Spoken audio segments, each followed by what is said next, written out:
partecita de farmacodinamia y lo he llamado yo farmacodinamia 2.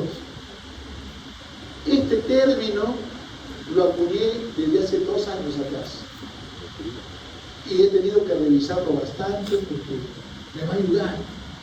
¿Qué es lo que me dice?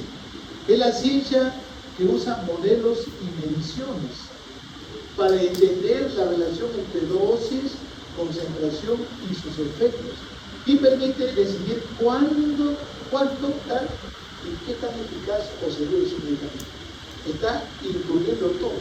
Repito, modelo y mediciones para entender la relación entre dosis, concentración y efectos de los fármacos, y permite decidir cuánto dar y qué tan eficaz o seguro es el medicamento. Ayer estaba yo haciendo una cesárea a una joven, no tan joven, no tenía 37 años, pero de todas maneras su primer hijito. Su primer hijito, y siempre le preguntamos, ¿alergia? No, doctor. Perfecto. ¿Asmática? No, doctor. Perfecto. ¿Operaciones previas? Ninguna, doctor. ¿Hipertensa diabética? No. Entonces, ¿qué pasó? Empezó la cesárea y como le coloco yo anestesia regional epidural y después como la cirugía manual en el postoperatorio, le coloco su antibiótico y su corticoides porque la dexametasona cumple 2 roles. Aparte de antiinflamatorio, es analgésico y aparte antiemético. Y luego le armé un frasquito con ketoprofeno y metemizol. Estoy ahí andando yo quita y me dijo, doctor, me quema la cara. Toda la cara roja. ¿Qué hice? Cerré mi frasquito que tenía el analgésico, ibuprofeno y metamizol, y lo cambié a otro. Pero no había manifestaciones en otra parte del cuerpo, no había cambios hemodinámicos, porque al final, pero ya me estaba dando un indicio que algo está pasando. Suspendí y le coloqué otro frasquito, y por si acaso le coloqué otro corticoide de hidrocortisona. Pero no estaba en shock, porque ¿cuál es la droga de lesión shock? La adrenalina. En la adrenalina hay hipotensión, después el shock, su respuesta es vasodilatación con hipotensión. Entonces, por eso es importante esto, ¿no? Entender esta parte de acá. Y permite decidir cuándo dar y qué tan eficaz o seguro es un medicamento. Sigo. Esto también lo acabo de agregar para que usted tenga una idea, que acabo de agregar, y me pareció preciso. Observe, conceptos fundamentales en farmacología, potencia. La potencia es la cantidad de fármaco necesaria para producir un efecto determinado. En otras palabras, necesito dosis. Dosis necesaria para llegar al efecto máximo. Y la CD50, la concentración efectiva 50, es la dosis o concentración requerida ¿para qué? Para solo alcanzar el 50% del efecto máximo. Se expresa generalmente DE50, dosis efectiva 50, o CD50, concentración efectiva 50. ¿Cómo lo interpreto? Mayor potencia, menor dosis necesaria. Menor potencia, se necesita mayor dosis. ¿De acuerdo? Eso es la interpretación. ¿Usted usa la potencia para prescribir un medicamento? La respuesta es no. Usted no usa la potencia. Usted usa la eficacia. Y acá miren la potencia. Tengo acá A, B, C y D. ¿Cuál es más potente? La A porque necesita menos dosis para llegar al efecto máximo. Necesita menos dosis para llegar a ese efecto. Y miren la D. Si esto está más a la derecha, es menos potente. ¿De acuerdo? Eficacia. El otro concepto fundamental que debe tener presente. La eficacia es la capacidad máxima de un fármaco para producir un efecto. Es el efecto máximo que un fármaco puede producir, independiente de qué. Si yo le digo efecto máximo que depende de la dosis, ¿cuál sería su respuesta? Potencia. ¿Cuál sería la respuesta? Potencia. Pero acá es el efecto máximo independiente. ¿Cómo lo interpreto? Un fármaco con mayor eficacia puede producir un efecto terapéutico mayor. Aquí observemos, en esta primera diapositiva estamos hablando de potencia. ¿De qué estamos hablando? De potencia. Y en esta otra, de eficacia. Por ejemplo, esta primera deuda es eficacia 100%, este puede llegar al 50%, lo que llega solamente a. Si usted observa, acá había una curva, CD50, CD50 y CD50. En esta potencia, la CD50 cambia o no cambia. Así como la curva se le va a la derecha, la concentración efectiva 50 también se va ¿a dónde? A la derecha.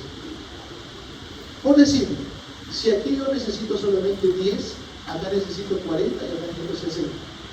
Más 2. Entonces la concentración efectiva también se va ¿a dónde? A la derecha. Acá no. La concentración efectiva casi se parece. Por eso dicen, en la eficacia, la concentración efectiva casi no cambia. Muy bien. Otro término, índice terapéutico. Mide la seguridad del fármaco. Y aquí tenemos la relación dosis letal 50 sobre dosis letal 50.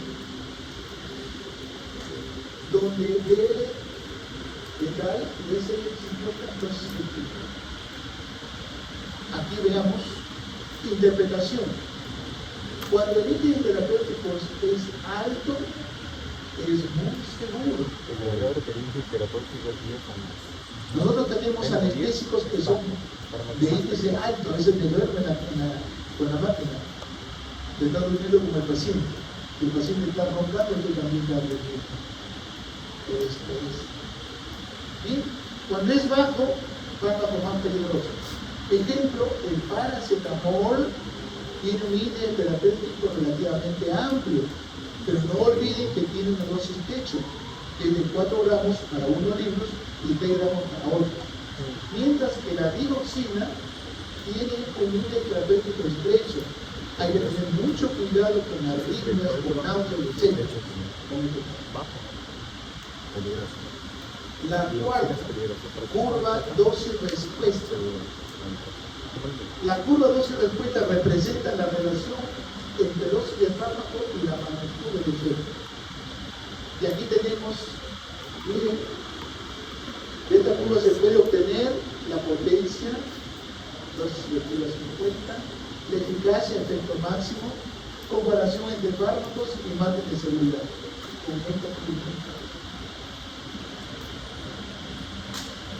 Yo felicito al grupo de lunes que estuvo conmigo. El primer grupo un poquito bajitón, pero el segundo y el tercero media comenzaron a tener prácticas. Ya hay oportunidad para hacerlo, porque fui a otra banda que no son miembros, trabajas, porque en ese momento no estamos conversando. Bien, sigo. Entonces, clasificación según su actividad intrínseca. Como ven, tiene otro orden en esta diapositiva. A diferencia del año pasado. Y da una secuencia para que usted siga, y si tiene alguna duda se va a su libro, y si tiene alguna duda se va a internet, ¿no? Tengamos agonista total o completa, afinidad alta, eficacia, ¿cuánto? 1. Antagonista, afinidad alta, cero eficacia, pero tiene afinidad. Que tenga afinidad no significa que tenga efecto. El antagonista tiene afinidad, pero no tiene efecto.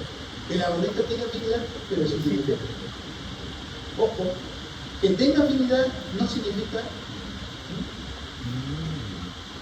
que veamos efecto. Agonista parcial, eficacia en menor de 1 y más de 0. Perfecto. Estas son una curva que no le he cambiado, lo tienen también ustedes para mencionarles ahí. Agonista full, pleno, total, parcial. Tienes también otro agonista parcial, elemento parcial. Y este es un antagonista. Y este es un agonista inverso. Su efecto es contrario a los agonistas. Y de lo que vamos a ver en los tipos. Entonces voy a tener un agonista pleno, un agonista parcial y un agonista ¿qué? Inverso.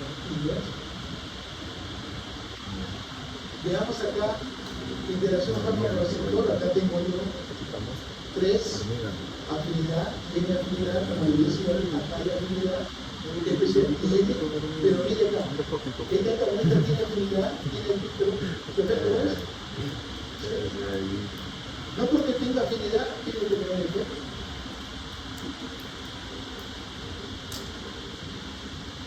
Agonista total o completo, para definirlo, un fármaco que se une al receptor produce una respuesta biológica, igual hablando a 1 o 100%.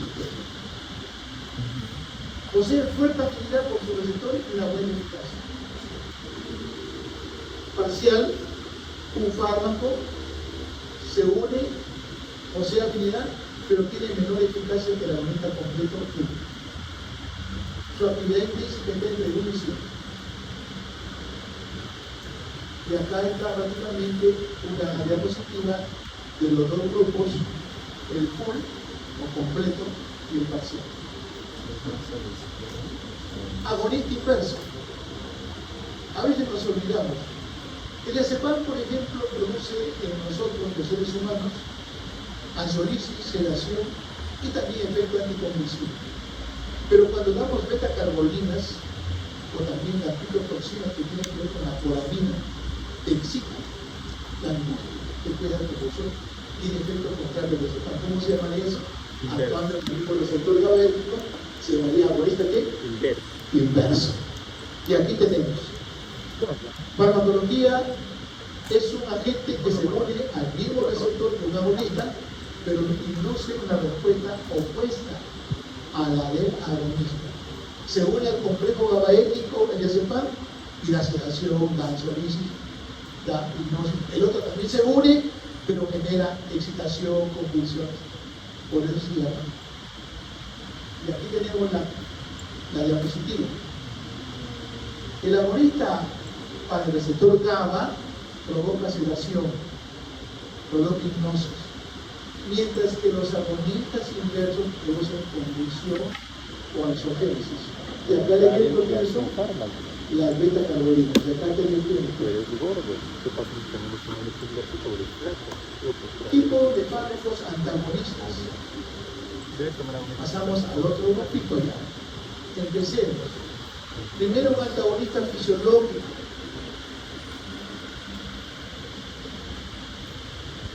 Dos fármacos o dos sustancias son antagonistas fisiológicos porque producen efectos opuestos, pero actuando en diferentes lugares. Yo les pongo la pupila. Hay un fármaco que se llama noradrenalina que se une al músculo radial y jala y produce migrasis. Pero también hay otro fármaco que también se da a la pupila, pero al músculo esfinteriano, que se llama acetilcolina o pilocarpina, contrae el músculo y produce miosis. Actuando en el mismo lugar, pero en distintos sitios, produce efectos contrarios. Mientras uno produce migrasis, el otro produce ¿qué? Miosis. A eso se refiere la definición. El antagonismo no se basa en interacción directa en el mismo receptor, sino se basa cuando los efectos opuestos se producen a través de qué? De vías diferentes. El músculo radial, el alfa, y el músculo efímero, el esfaleno. Y acá tengo el ejemplo de la epinefrina y la histamina en el bronquio. La histamina se une al receptor H1 en el músculo bronquial que produce broncoconstricción, mientras que la epinefrina o adrenalina y el salbutamol también se une al receptor beta 2, aumenta la disciclasa, aumenta el ANP psíquico que produce broncodilatación. Actuando los dos en el bronquio, uno cierra y otro abre. Es antagonista fisiológica. ¿Avanzo? Otro ejemplo en el corazoncito. Miren, en el corazón la noradrenalina que produce aumenta la frecuencia cardíaca, aumenta la fuerza de contracción, por eso se llama el efecto protrópico adrenocórtico positivo, mientras que la acetilcolina liberada por los nervios vagos, por un efecto vagal, podemos decir, actúa sobre los vectores muscarínicos M2 y M4 que produce taquicardia y libera la frecuencia y disminuye la velocidad de inducción de efectos espontáneos. A eso se llaman antagonistas fisiológicos. En algunos textos también lo voy a encontrar como antagonistas no competitivos. Ojo, lo vuelvo a decir, en algunos textos lo puede encontrar como antagonistas no competitivos. No competitivo. ¿De acuerdo? Con esto cierro esta parte. Avance. Un antagonista químico se refiere a una sustancia que neutraliza o inactiva a otra mediante una reacción química. Este antagonismo puede ocurrir en el plasma o en el entorno extracelular o incluso en el tracto gastrointestinal, dependiendo de sustancias involucradas. La leche antagoniza la absorción de las quinolonas. ¿Cómo se dice?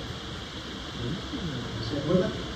Dentro de las últimas prácticas, ¿te acuerdas la práctica de las últimas? Acá creo que acuerdan las quinolonas con el alimento se da o no se da. Si no se debe dar con alimentos, menos con leche ni con lácteos. Y menos en un jugador, en un basquetbolista o un deportista, porque genera menos producción de colágeno y se rompen los ligamentos, especialmente los tendón de Aquiles.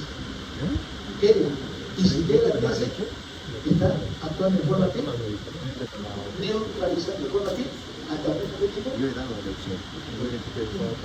Estoy hablando de qué. ¿Se entiende? ¿Verdad? Por eso, quinolonas, después de 2 horas del desayuno, y si es con leche, o primero quinolona y después desayuno, porque dicen que las quinolonas tienen mejor velocidad de absorción en la ausencia de alimentos. Sí. Acá puede ser de acción directa. Las sustancias involucradas se relacionan entre sí, no requiere de interacción de receptores, solamente de tipo químico, y su neutralización es efectiva. Yo tengo el ejemplo siempre de la que viene, creo que es la heparina y la protamina. La heparina se da mucho para pacientes que van a ser operados de corazón. Se anticoagula, normalmente se da 3 mg, 3 miligramos por kilo de peso, o sea, o 300.000 unidades. Entonces se produce una coagulación y de esa manera puede operarse. Cuando se quiere revertir el efecto, no voy a pensar que se va a acomodar las vías de la coagulación, no. Se va a neutralizar la parte de heparina que queda. Por eso se llama antagonista químico. Recuerden siempre eso. Y aquí explico bien claro antagonismo. Luego, antagonistas competitivos. Casi la mayoría de fármacos, así como decimos, la mayoría de efectos de los fármacos son por receptor qué tipo. ¿Por qué receptor? El neurotrópico acoplado aquí. Y acá la mayoría de antagonistas son competitivos. La mayoría. Recordemos que estos fármacos compiten con el agonista por el sitio luminoso. Impiden que el agonista se una al nivel del receptor. El antagonismo competitivo puede ser superado. ¿Cómo lo superas?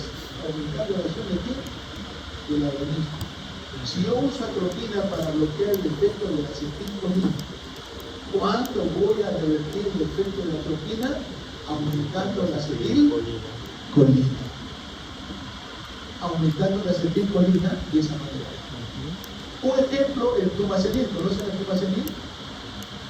Hay antídotos de fármacos como el diazepam o la benzodiazepinas, es el plumacenil. De los opioides es la naloxona o naltrexona. Entonces, ¿qué dice acá? Es un antagonista competitivo de los receptores de la benzodiazepina. ¿Cómo quiero que lo entiendan bien? El flumacenilo es un antagonista competitivo de la benzodiazepina. Está actuando directamente en el receptor de benzodiazepina. Aquí les agrego un pequeño detalle. Pero ¿qué pasa si lo comparo con el receptor de GABA? ¿Sigue siendo un antagonista no competitivo o un antagonista no competitivo? Cuando el plumacenilo impide que el diazepam actúe, el GABA ya no actúa. Lo repito. Cuando el plumacenilo antagoniza el efecto de el diazepam, por decir, este diazepam ya no permite que el GABA se una. Entonces, si yo digo, el plumacenilo es competitivo con respecto al diazepam, pero es no competitivo con respecto a quién? Al GABA. Porque actuando en un sitio diferente, está evitando que el GABA se una a su receptor y abra el canal de cloro. ¿Cómo se llama ese mecanismo? Efecto no competitivo. Sigo. Bien, acá hay mucho la atropina. Si es un antagonista no competitivo en la curva, ¿hacia dónde se va? ¿Qué pierde en un antagonista no competitivo? ¿Eficacia o potencia? La respuesta es potencia. El CD50 también se denomina a la derecha. La atropina aumenta el CD50, pero sin modificar qué? Eso es en el competitivo. En el competitivo. Sigo. Reversible. Bueno, creo que es reversible porque si yo le aumento el agonista, en general, va a revertirse el efecto. ¿Verdad? Y tengo muy frecuente e importante, mayor concentración del agonista es necesario para desplazar la curva hacia dónde se va, hacia la derecha. Entonces, en un antagonista competitivo reversible, el CD50 se va a la izquierda o a la derecha. ¿Pierde potencia o pierde eficacia? Pierde potencia. ¿De acuerdo? Buenísimo. Esto se va a tratar de lunes. Bien, no competitivo. Acá estoy observando acá, miren, esta política, y acá está el receptor. Sitios diferentes. Bien, estos fármacos se unen en sitios diferentes del receptor. Esta es la boca de la también se llama sitio ¿qué? Alostérico. Lo que provoca un cambio conformacional que impide que el receptor, que impide la activación del receptor por el antagonista. Cuando este antagonista no competitivo se une acá, este receptor ya no acepta al agonista. ¿Qué más pudo hablar? El antagonista no competitivo, como ven en la figurita, no cambia la concentración de efectiva 50. No es reversible porque aumenta el antagonista. ¿Qué se modifica? La eficacia. ¿Qué se modifica acá? La eficacia. Creo que está bien claro con respecto Sigo. Irreversible, bueno, irreversible pues se une al receptor de manera irreversible, un enlace covalente, no puede ser reemplazado por aumento del agonista. Un ejemplo claro, la aspirina que se une irreversiblemente en la cita. Por eso le decía, la aspirina era irreversible. Modulación alostérica. ¿Qué significa eso? Los moduladores alostéricos son fármacos que se unen a un sitio distinto del sitio activo de un receptor. Y se le llama sitio alostérico. Hay dos sitios. En el A, nosotros estamos el sitio del fármaco que se une, y acá en el izquierdo está el sitio alostérico. Cuando el fármaco se une a este sitio, va a impedir que el micro lo lleve a la boca. Esa se llama, ¿cómo se llama? Alostérico. Si impide que lo lleve a la boca, se llama alostérico competitivo. Y si me ayuda a que venga a la boca, alostérico facilitador. Lo repito, yo tengo acá, este es el alostérico, y la bonita normal. Si este agente alostérico al unirse, vamos a ver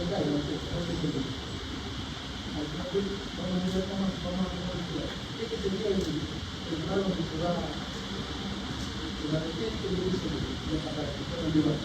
Si este se une acá y me permite que lleve el micro acá, se llama alostérico facilitador.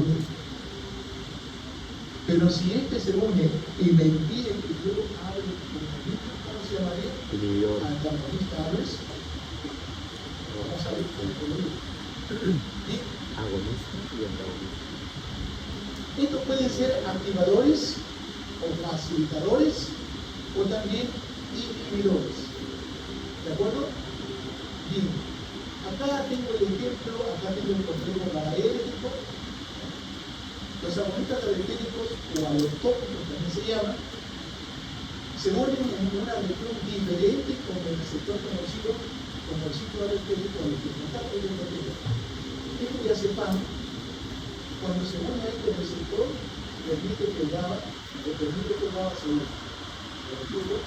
Cuando el diazepam con la benzoacetina se une a su receptor, permite que el GABA se una y ya no está mal. ¿Cómo se llama eso? Agonista T. Facilitador. ¿O cómo lo llamamos también acá? ¿Cómo lo hemos llamado? Activador. Activador. Activador. Pero ¿qué ocurre? Acá tengo otro producto que es el angiotensina o la beta-carbolina, se une acá e impide que el GABA se une. ¿Cómo se llama eso? Antagonista alostérico. Entonces, cuando uso fitotoxina o beta-carbolina, este canal de cloro se queda cerrado y puede haber convulsiones, puede haber ansiedad, excitación. Pero cuando este que es facilitador se une, este GABA abre el canal, ingresa el cloro y permite que haya ansiolíticos en la acción. Perfecto. ¿Ya me han hecho la benzoacetinas? Creo que ya lo expliqué. ¿De acuerdo? ¿Y sería un qué? ¿Una boleta qué? Alostérico. ¿Sí? Ese sería un antagonista.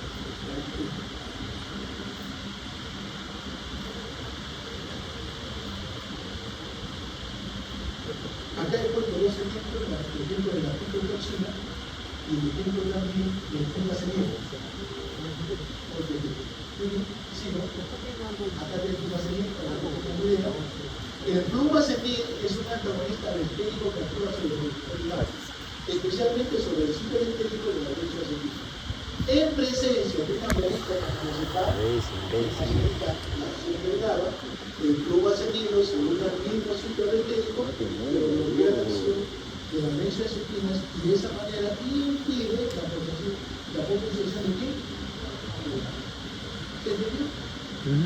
Creo que en la práctica lo haremos ahí,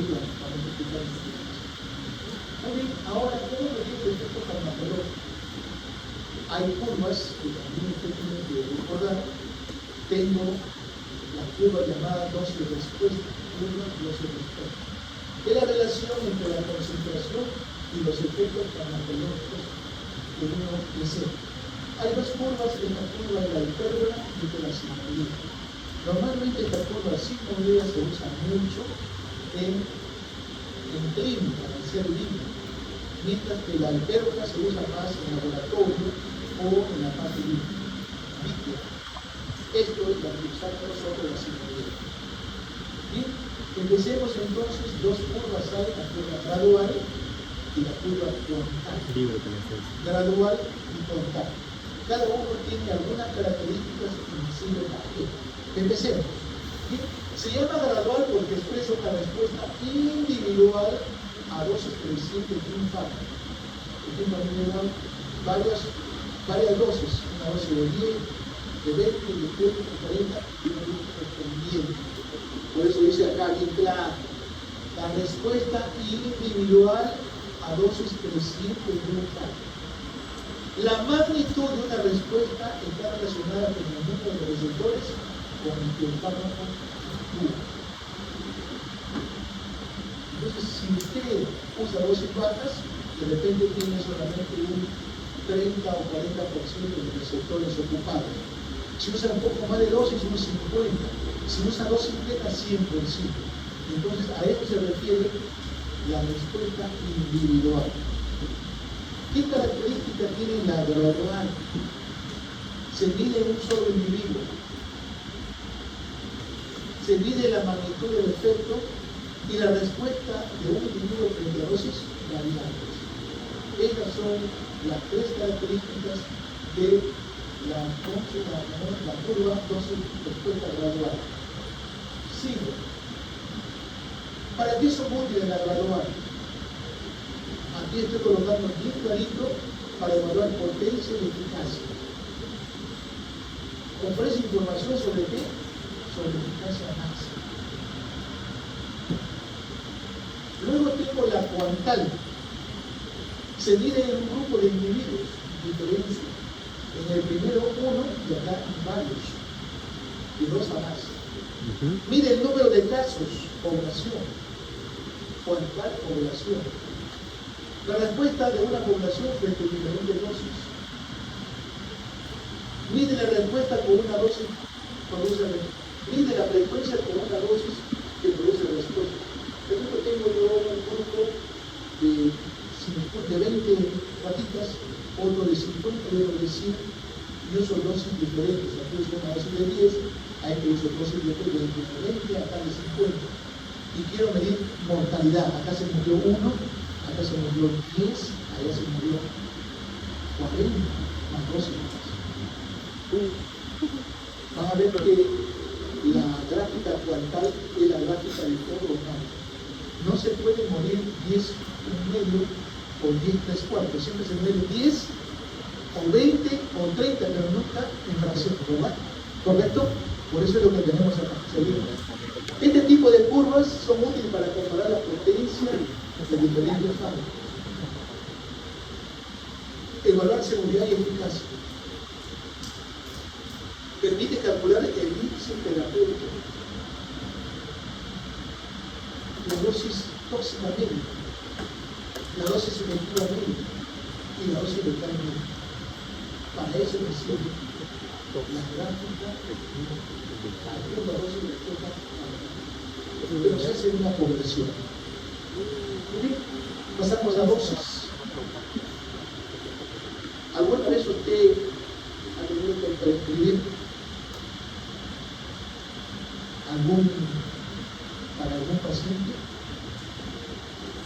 Por ejemplo, a mí a veces me es difícil cuando me vienen pediatría, recién nacidos. Quiero usar, por ejemplo, digo, ¿cuánto usar metamizol en un niño de 2 años que tiene 8 kilos, 10 kilos o 12 kilos? Entonces tengo que calcular, dependiendo cuánto es la dosis que me menciona el libro. Para revertir igual. pero siempre debo calcular dosificación. No puedo dar una dosis por medio, no, tiene que calcular. Por eso que los pacientes cuando llegan a la sala de operaciones nos dicen, doctor, no se vayan a equivocar de dosis. Tengo todavía a mi esposo joven y mis hijitos chiquitos. ¿De acuerdo? No se olvide esta parte. Sigo. Cantidad que se administra en función del peso corporal del individuo. Esta cantidad se puede expresar en unidades de volumen, microgramos litros, ml o masa, microgramos masa. Microlitros, ml, microgramos, miligramos, mayormente usamos nosotros en miligramos, los microgramos cuando hablamos ya de drogas como dopamina, noradrenalina, etc. Luego la dosis efectiva 50, recordemos siempre esto. Dosis que produce la respuesta, ¿en qué porcentaje? 50% de la población. ¿Qué curva dosis respuesta uso? ¿La pantalla o la graduada? Y dice el doctor que está con su computadora, ¿no? ¿Qué gráfico usa? ¿Cuantal o gradual? ¿Cuantal o gradual? Cuantal porque es la población, ¿verdad? Porque cuantal de población. Sí, ¿no? Dosis de carga, esto también es importante. O también se llama dosis de ataque. Se determina multiplicando el volumen de distribución del fármaco por la concentración plasmática deseada. El volumen de distribución, ¿a qué es igual? Vamos a preguntar por acá el tema. ¿Qué dice mi doctor? Volumen de distribución. Volumen plasmático por la concentración. Es el volumen multiplicado por la concentración dividido entre la... A ver, acá la política la concentración plasmática. Es la relación que existe entre dosis y concentración. Es una división. Y recordemos que la concentración plasmática es directa o inversamente proporcional.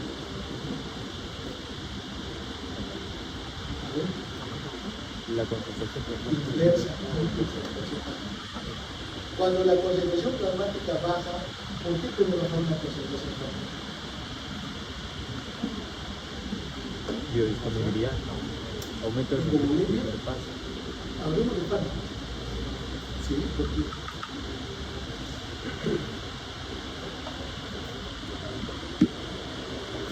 ¿qué dice mi doctor? ¿Por qué bajaría la concentración plasmática? Metabolismo del primer paso, acelerado. Sí. Baja la biodisponibilidad. Baja la biodisponibilidad, perfecto. ¿Qué más? El pH. Porque acuérdate que el volumen de distribución es un parámetro farmacocinético no de la absorción, sino de la distribución. Sí. ¿En qué caso? Bueno, te pregunto, ¿en qué caso? ¿En qué casos te reducen la concentración plasmática? Por ejemplo, la primera práctica que van a tener ustedes es una comparación adulto mayor y adulto joven. En el adulto menor, las proteínas son normales. La filtración, la función hepática es normal. La función es normal. Pero en el adulto mayor hay menos albúmina, hay más grasa que agua. Ajá. Entonces, ¿cómo estará ahí la concentración plasmática? Alta, baja. Baja. Bajís. Entonces, en el anciano, el volumen de distribución es alto o bajo. Bajo. No. Si la concentración plasmática es baja, y mi doctora me ha dicho que es inversamente ¿qué? Quiere decir que si esto baja, el otro sube. Si él sube, el otro baja. ¿Estamos de acuerdo? Así es. ¿Se entendió? Por eso ya la práctica, ahora vamos a ver la práctica, vayan a revisar eso. Muy bien, entonces, aquí recordemos esto. Entonces, es el producto del volumen de distribución por la concentración plasmática que usted desea. Y aquí tengo el ejemplo de teofilina, y ya no lo usamos mucho, pero de todas maneras es un ejemplo. Volumen de infusión en un adulto 70 kilos es de 35 litros. 35 litros. Y luego la concentración plasmática que yo deseo es de 15 miligramos por ml. Hago la multiplicación y ¿cuánto necesito de teofilina? 525 miligramos. Cada ampolla de teofilina tiene 250. Sería casi 2 ampollas. ¿De acuerdo? Sí. Vida media. Otro elemento importante. A ver, vamos a preguntar esta idea.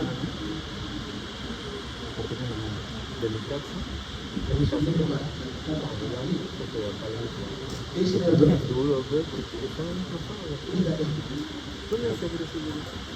El vigilante eso no le ha dicho a mi hermano. Pero anda por el grupo de Molina, no sé. Buena pregunta. El tiempo de... Perfecto. Está bien.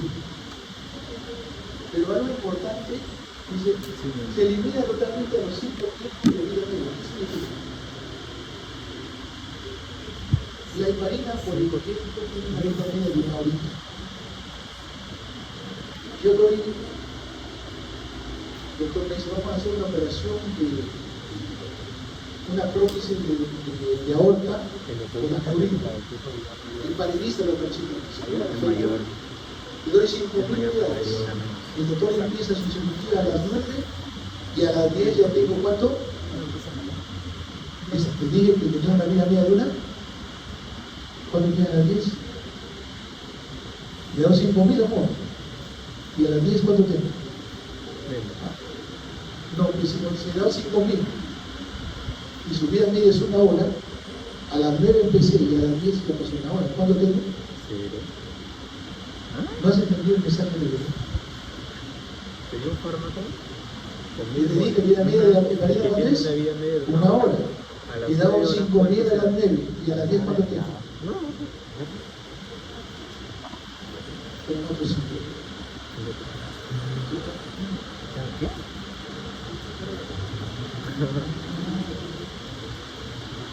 Dale, voy a repetir la definición, hija. Voy a sacar. Define vida media. Vida media, ese El tiempo que tarda un fármaco en bajar su concentración a la mitad. ¿Ya me entendiste? ¿Cuánto sería? ¿Cuánto tendría? Ya lo entendí hace un momento. ¿Cuánto tendría entonces?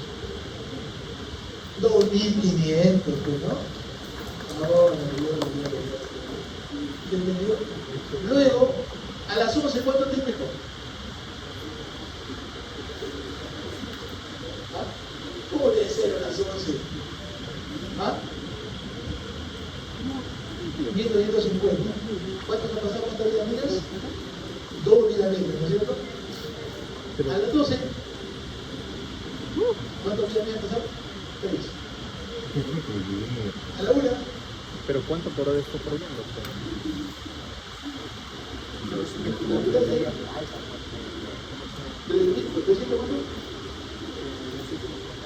El medicamento es el... Entonces ya 4 vidas medias. Por eso dice que tiene el efecto, ¿cuánto? 5 vidas medias. Si se decide implementar o continuar con la dosificación para mantener un nuevo estado de equilibrio, debe darle cuánto tiempo de vida media. Recuerden que la vida media es independiente de qué? De la dosis. Estamos viendo solamente qué? Tiempo. ¿Estamos viendo qué? Tiempo. Se entendió. Dosis tóxica. no importa cuánto le des. Hay dosis tóxicas 50, desde 50, que pueden respuesta o efecto tóxico de 50%. Solo 50. Seguimos. Dosis letal, que es lo que se usa mucho, para líneas terapéuticas, dosis letal sobre dosis efectiva, se produce la muerte del 50% de la población experimental. Esta dosis determina en animales, en laboratorio, generalmente en especies de manera positiva. Aguantando, Ya, ¿vas a comer después? ¿O no quieres comer? No, dile que no, dile que no.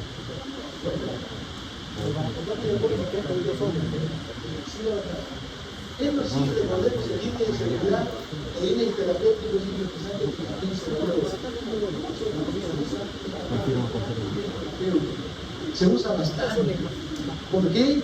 Porque yo cuando doy un medicamento me gustaría que tenga un intervalo, un límite terapéutico ancho para tener seguridad. Pero cuando estás en el borde del aire, pues estás preocupado, ¿no? De repente te pasa. Bien. Valor ideal, índice que se llama índice de seguridad en la parte. Mayor o igual de 2. Y la relación, mira acá, la relación de qué? De dosis letal 1, veamos acá, dosis letal 1 sobre dosis efectiva contenida. Esta relación se llama índice de seguridad y debe ser mayor o igual de 2. Y luego, el índice terapéutico, la relación dosis letal 50 sobre dosis efectiva 50, y aquí tenemos, vamos a ver la fitita, dosis letal 50, dosis efectiva 50, y dosis letal 50. Esta relación letal sobre eso. Muy bien. Índice terapéutico no olvides siempre llevarlo a tener en consideración. Constituye una medida de demanda de seguridad del medicamento y se expresa con la relación dosis letal 50 sobre dosis efectiva 50. Y aquí tengo esta famosa, podemos decir, espacio. Y aquí tengo algunos ejemplos que usted tiene que tener en consideración. Usted va a tener que agregar, ¿cuánto van a hacer acá de repente? Un urólogo, se lo levanta de mano a los urólogos. Hay urólogos. ¿De qué es el urologo? Cirujanos.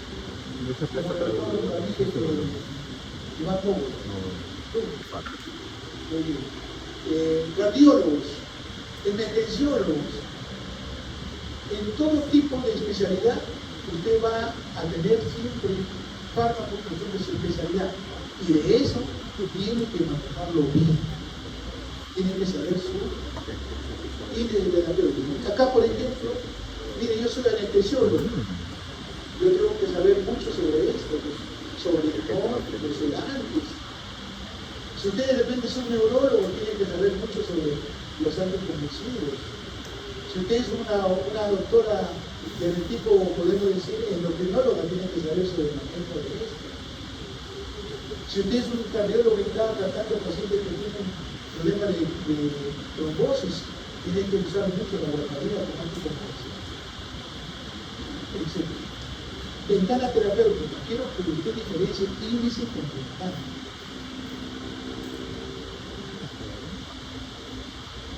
Veamos acá. Entonces, ventana terapéutica es el cociente entre concentración máxima efectiva, no tóxica, sobre la concentración mínima efectiva. Se estima que debe realizarse un seguimiento de la dosificación cuando esta ventana es igual o menor de 2. Seguimiento. O sea, necesitamos personas que se pongan inquietos con la dosificación que usted administra. Margen terapéutico que se da mucho en la clínica como una, podemos decir, como igual a índice terapéutico. La relación igual de dosis tóxica sobre dosis terapéutica, que viene a ser lo mismo a dosis letal 50 sobre dosis efectiva 50. Seguridad y eficacia. Usted necesita seguridad. Es beneficioso cuando es eficaz, pero también es beneficioso cuando es seguro. Usted tiene que pensar en los dos elementos, en eficacia y en seguridad. Efecto adverso. Ya los efectos colaterales que se hablaban atrás ya no se usan mucho, hoy se llaman efectos adversos o eventos adversos. Hay eventos adversos. Por ejemplo, lo que me pasó ayer es un evento adverso. No había antecedente. Pero si hubiera habido antecedente, un día se me ocurrió, llegó un paciente y en su historia, ahí colocan su alérgica a tal producto y también colocan su brazalete. Y bueno, actuó en forma, como se dice, inconsciente, preparó los platos. Y eso no sé cómo, por qué miro la historia y decía alérgica a los aires.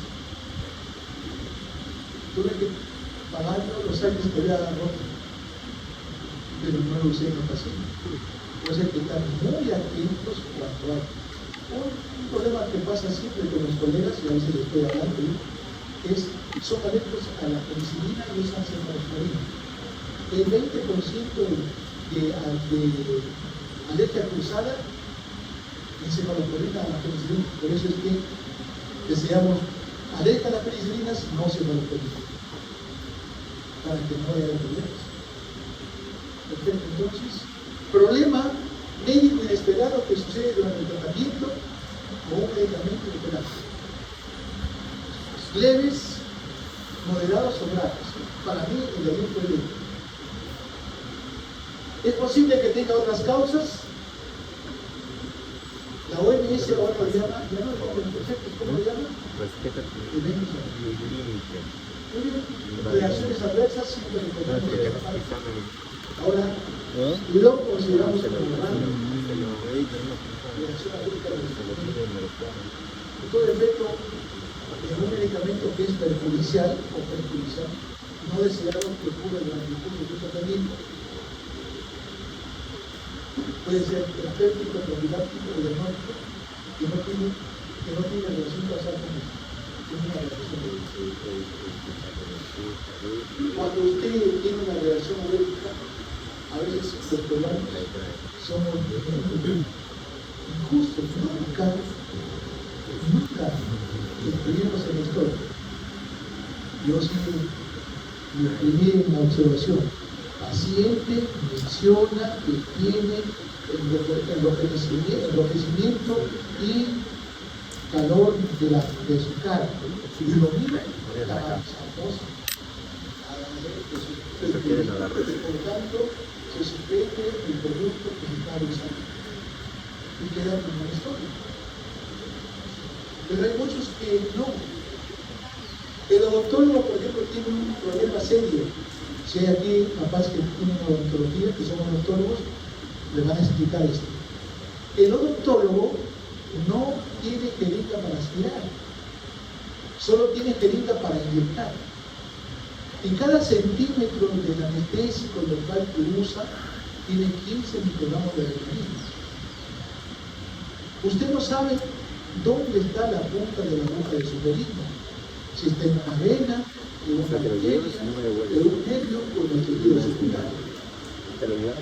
Lo único que cuando inyecta, el paciente se siente que se muere, que da taquicardia, le da angustia, que se va a morir, es porque la adrenalina se fue al vaso sanguíneo. Y bueno, ¿qué sale el paciente del consultorio? Usted es alérgica a los anestésicos locales, por favor, cuida eso. Y cada vez que usa el anestésico local, que usa dexametasona, y la dexametasona no sirve para qué, para zona hospital, porque actúa muy tardíamente. Ahora, ¿por qué dice que no, doctor, usted? Porque los anestésicos locales hay dos grupos, las amidas y los ésteres. A los ésteres si hay alergia, porque tiene ácido percloránico, pero a las amidas no. Entonces, ¿cuál es el evento que ha ocurrido? El evento que ha ocurrido es la administración de adrenalina en la vena. Yo soy hipertenso y cada vez que me voy al odontólogo me voy con una jeringa que aspira e inyecta. Y ahora sí me digo, doctora, viene a esta jeringa y por ahí aspire, por favor. Y digo, si no, coloquen el anestésico local sin adrenalina. Pero la adrenalina tiene un beneficio, dura más la anestesia y potencia el efecto anestésico. Bien, entonces, seguimos. La OMS define RAM como cualquier efecto perjudicial que se abre productos de cáncer. Acá factores de riesgo, siempre recogemos factores biológicos, edad, sexo, raza, efectos farmacológicos, efectos patológicos, pluripatologías, seriedad de proceso, farmacológicos, proliferación. Aquí estamos usando dos productos. No sé si es al metanizol o es al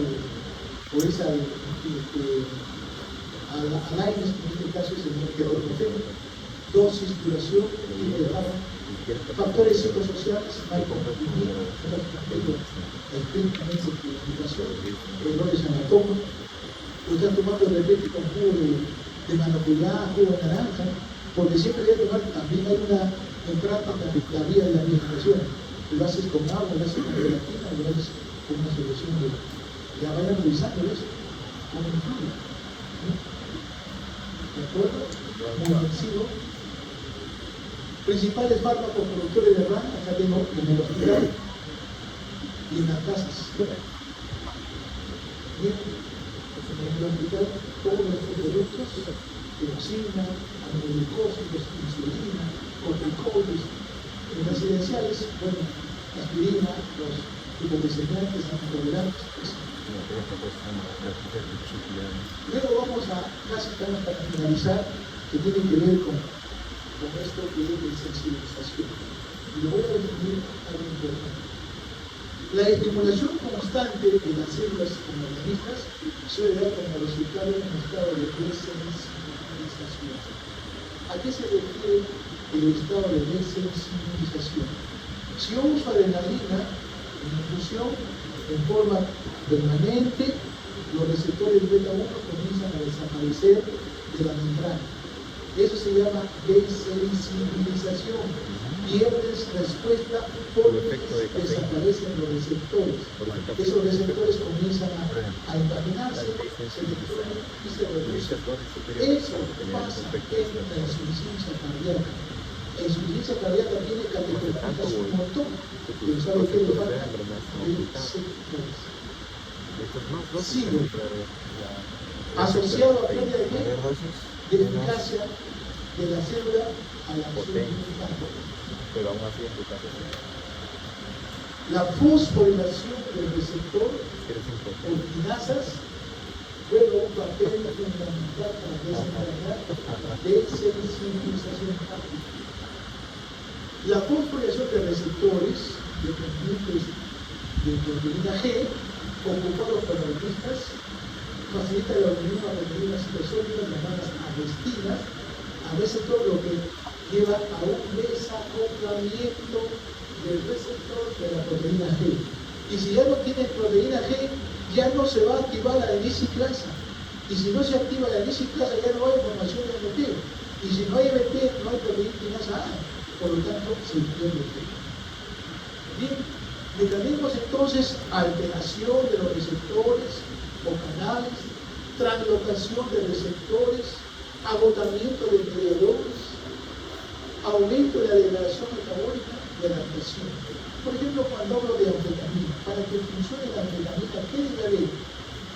Debe haber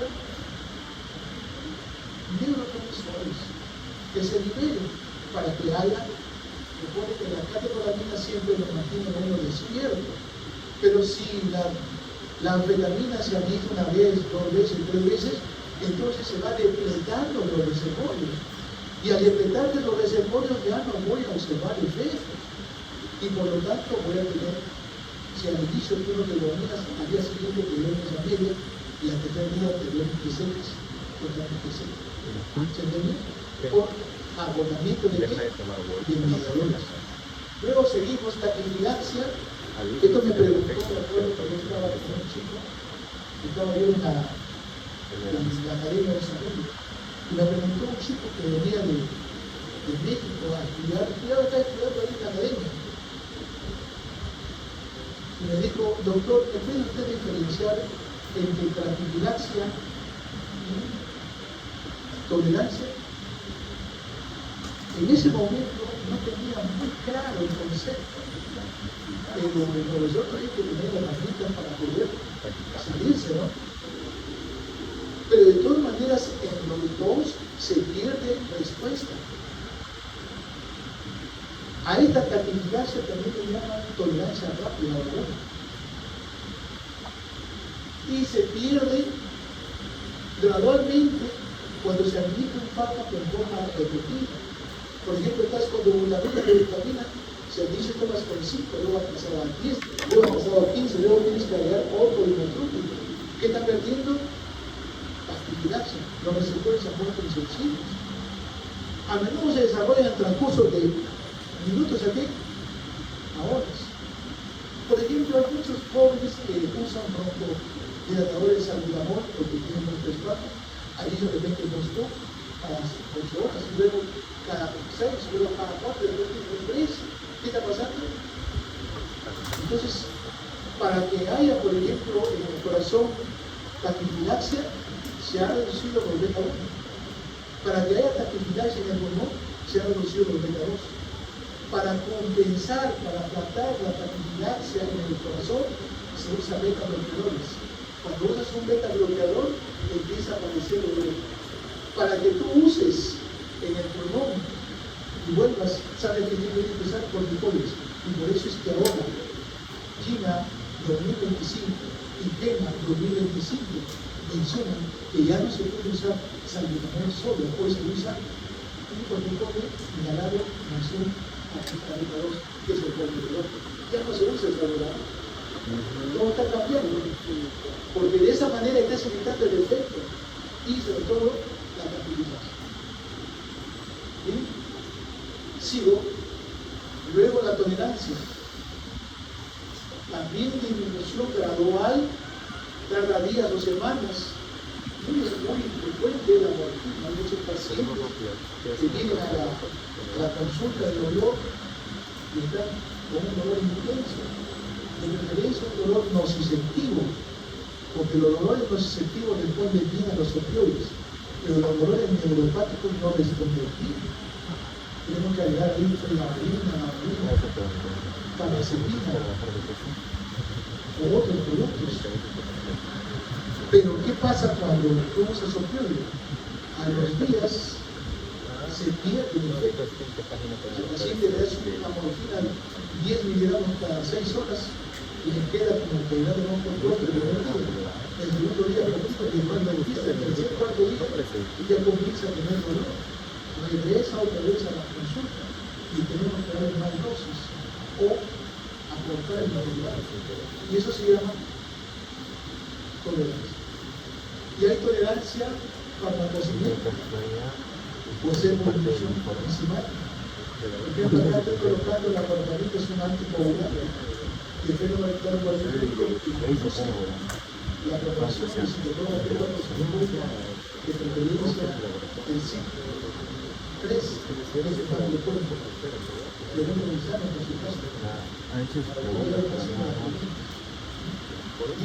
Entonces, ¿qué hace cuando damos normalidad?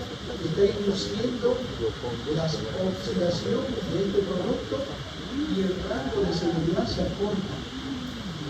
Entonces, tiene que pensar en eso. Dos, farmacodinamia, comunicación de actividad de receptor de alteraciones de la final, ejemplo, la morfina y derivados opioides. ¿Dónde están los receptores opioides? En la membrana. Por lo tanto, de repente allí está ocurriendo ya ese auto-regulation. ¿Sí, no? Y aquí, para que tengan una idea, características, tolerancia, taquifilaxia, tiempo de aparición lento, días de semanas, meses, tolerancia, rápido, poca dosis. Mecanismo de sensibilización, metabolismo y farmacocinética. De sensibilización rápida por receptor. Rápido, sin producción. Reversible, acá parcialmente reversible, usualmente reversible con breves pausas. Ejemplos comunes: opioides, benzodiazepinas, descompresionantes, nasales, dopamina, etc. Otro elemento importante. Ahora, los seguros están siempre colocando los trabas. Yo, por ejemplo, me gusta que los pacientes salgan de una cirugía sin dolor y uso 80. varios fármacos. Pero lo que debo tener siempre en consideración que sea una sinergia de potencia y no de suma. Por ejemplo, el metamizol es un analgésico y el ketoprofeno es un analgésico. Si lo uso los dos, se llama sinergia de suma. Pero si uso ketoprofeno y tramadol o ketoprofeno oxicodona o ketoprofeno ketamina, estoy usando un AINES más un opioide. Eso se llama sinergia de potencia. Tiene mejores resultados. Y eso es también lo que van a tener que hacer. Pero no olvidemos el ritmo de la interacción de dos fármacos, la interacción adecuada produce el efecto mayor al que se esperaría si se necesita por separado. Esta intervención suele ocurrir cuando los fármacos actúan a través de mecanismos similares o complementarios. Me gusta más mecanismos que complementarios. Sinergia de suma, respuesta igual a la suma de los efectos individuales. Y de potencia, acción, de suma, pero básicamente acción. De suma, pero básicamente actuando en lugares que muy bien, doctores, ha sido un honor.